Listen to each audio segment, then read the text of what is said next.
Pessoal, uma vez que a gente estabeleceu critérios e apetites ao risco, agora a gente vai fazer um cálculo real de materialidade. Então, eu provi para vocês um exercício, esse é o exercício que a gente vai debater em aula, bem como está disponível como um exercício prático para vocês. Eu escolhi alguns balanços, então tem balanços que vocês vão analisar conta a conta, independente do conhecimento contábil que vocês tenham, vocês vão ter que associar que vocês estão fazendo isso na organização de vocês. É como se vocês estivessem olhando uma fotografia do balanço, e nesse balanço vocês estivessem aplicando critérios. Lembra do Digimental? Aqui é discernimento. Vocês estariam aplicando critérios quantitativos e qualitativos para identificar processos relevantes conforme o skill de vocês, o conhecimento da organização de vocês. Frank, mas eu não conheço sobre a contabilidade. E eu também não. Se eu não conheço sobre a contabilidade, eu me sento ao lado do contador e entendo quais são os processos que alimentam determinadas contas. Então, se eu tenho uma conta de provisão de 13º, então provavelmente eu vou ter que fazer a parte de folha de pagamento, ela está vinculada à folha de pagamento em relação ao cálculo do 13º, aos direitos que os funcionários têm sobre o 13º. Então as entradas, o monitoramento sobre na origem da entrada e saída, essa gestão pela folha de pagamento, pelos recursos humanos, e eu vou ter que gerenciar. E aí eu estou fazendo SOX, ou seja, estou partindo do balanço para um processo origem. No livro, no modelo sugerido, nós temos então dois fatores, o fator quantitativo e qualitativo, que estão seguindo processos do P2B. O fator quantitativo, pessoal, é o que menos me importa. Por quê? Ele é um percentual que eu defino e aplico a todas as contas e vai dizer devo ou não devo mapear controles internos. Então, digamos aqui que eu tenho num processo em qual o bancos representa inferior aos meus 5%. Por uma questão quantitativa, o bancos conta movimento, eu não preciso fazer controles internos, eu não teria que ver a minha tesouraria. Agora, a aplicação financeira, o valor é significativo, então para fins de fator quantitativo eu preciso fazer. Mas lembre-se, materialidade só pode ser chamada de materialidade quando tivermos os dois fatores combinados, fator quantitativo e fator qualitativo. Muitas organizações se valem de apenas um fator quantitativo, mais usual, e apenas um fator qualitativo. Aqui nós trabalharemos com maior ênfase nos fatores qualitativos, porque são os fatores qualitativos que realmente fazem a diferença na escolha de um processo para a organização. Vamos pegar o mesmo banco conta movimento.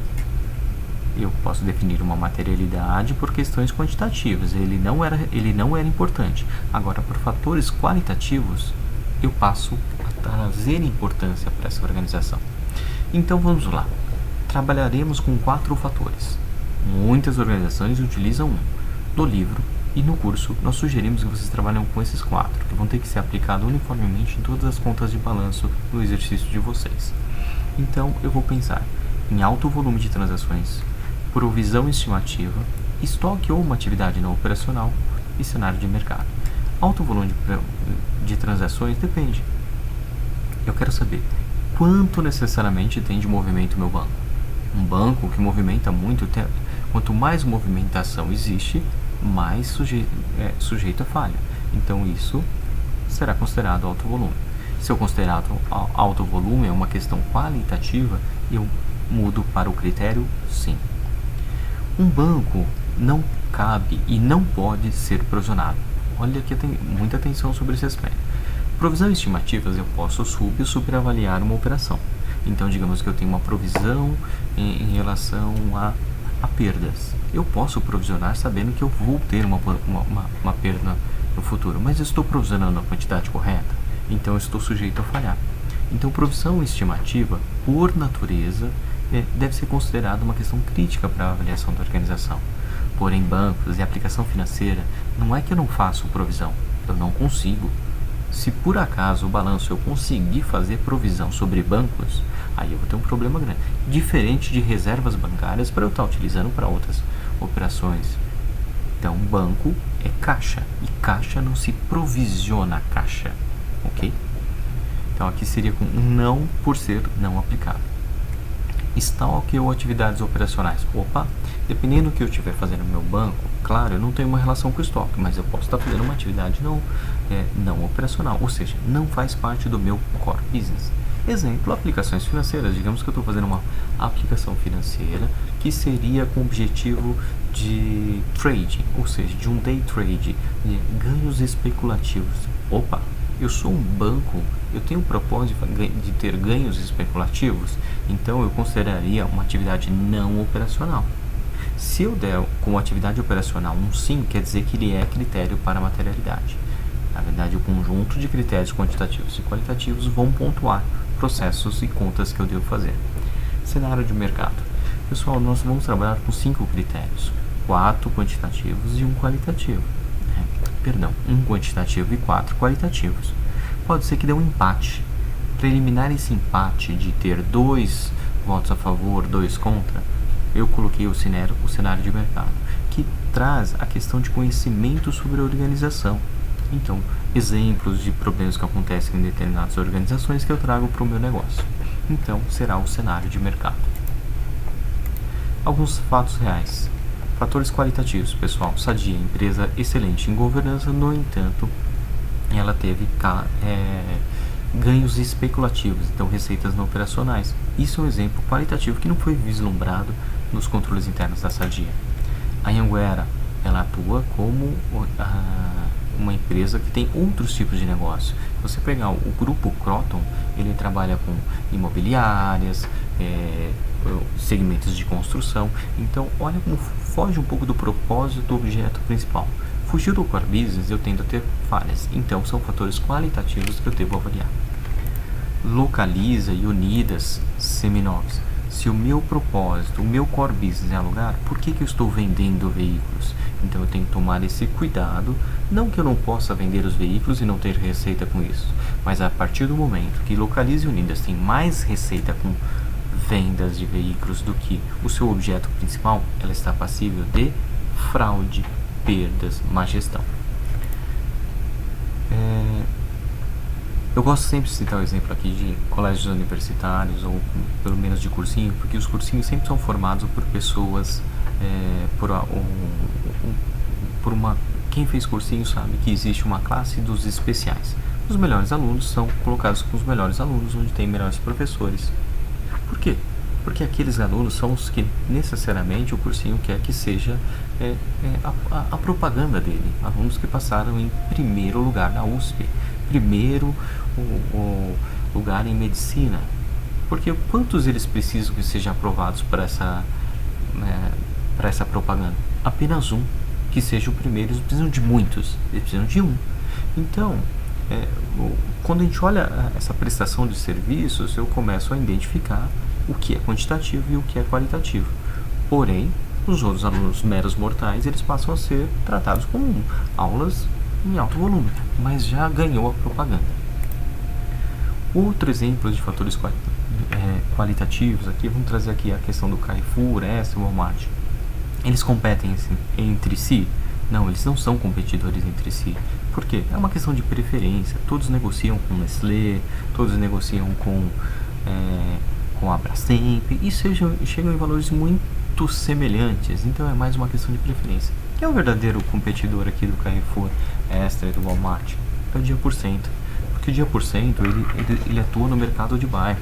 Ele pega o pequeno mercadinho que a pessoa está disposta a pagar mais, mas está fácil, está rápido, ele não quer pegar fila, e coloca a bandeira dele e faz uma franquia. E negocia igualmente com a Nestlé, com a Brastemp, com todos os grandes fornecedores, como se fosse uma empresa de grande porte, porque ela pulverizou e ganhou força.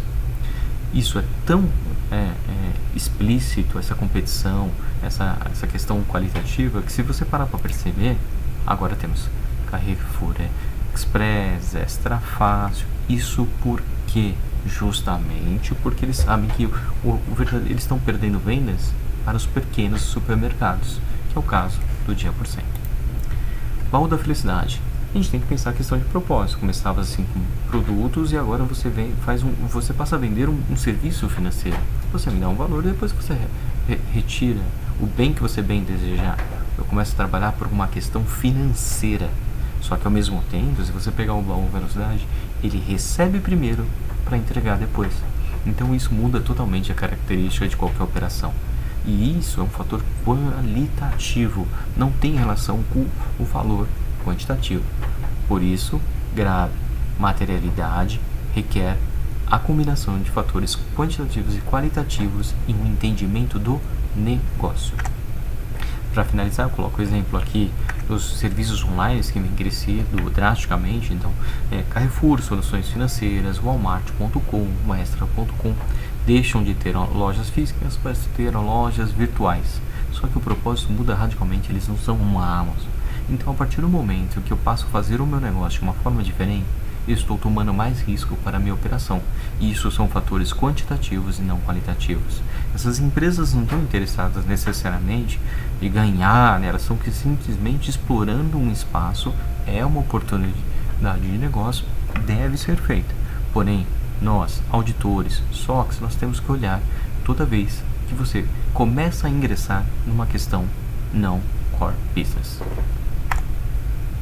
Vamos ao exercício de materialidade, na qual vocês receberam uma planilha Excel, e essa pontuação, conta a conta, vocês vão ter, a gente vai definir um percentual, eu quero que vocês apliquem. Então provavelmente a gente vai levar para a conclusão de todo esse exercício 2 aulas, então a gente chama de aula 1, mas provavelmente são 2 aulas. Esse fator quantitativo, o Excel vai trazer automaticamente o percentual que a gente definir. Os fatores qualitativos, que é o mais importante, é o que vocês vão preencher com sim e não. É um preenchimento automático, pessoal. Então, quando você selecionar, já vai ter a tabela, a formatação condicional do sim ou não, e vai trazer uma fórmula. Exemplo. Para societários, aqui o critério atingiu 3. 3 o quê? 3 sim. Se das 5 possibilidades atingiu 3 sim, quer dizer que eu tenho que fazer uma auditoria parcial. Ou seja, um ponto, ou seja, apenas um sim, eu não audito. 2 não audito. 3 parcial. 4 ou 5 eu vou auditar integral. Ok? Então vocês vão aplicar isso para todas as contas do balanço do exercício proposto. E a gente vai discutir e vamos debater essas contas. Ok? Boa sorte e sucesso. A definição de materialidade, vou propor aqui nesse exercício materialidade, está postado no Blackboard. Vamos definir esse percentual e cabe a vocês vir preencher. Já gostaria de antecipar que essas contas estão bloqueadas, o Excel está bloqueado, porque sempre tem aquele gênio do Excel que quer fazer tudo em 5 minutos, fazendo uma tabela dinâmica, fazendo seleção, filtro. Não, gente, o propósito é justamente vocês olhem as contas, porque a gente vai debater para você tentar mensurar, entender, e eu vou dar suporte para vocês sobre esses aspectos. Então por isso a planilha está bloqueada. Não que vocês não possam desbloquear e utilizar para fins pessoais, mas aqui o foco é que vocês realmente preencham de ponta a ponta. Primeiro balanço.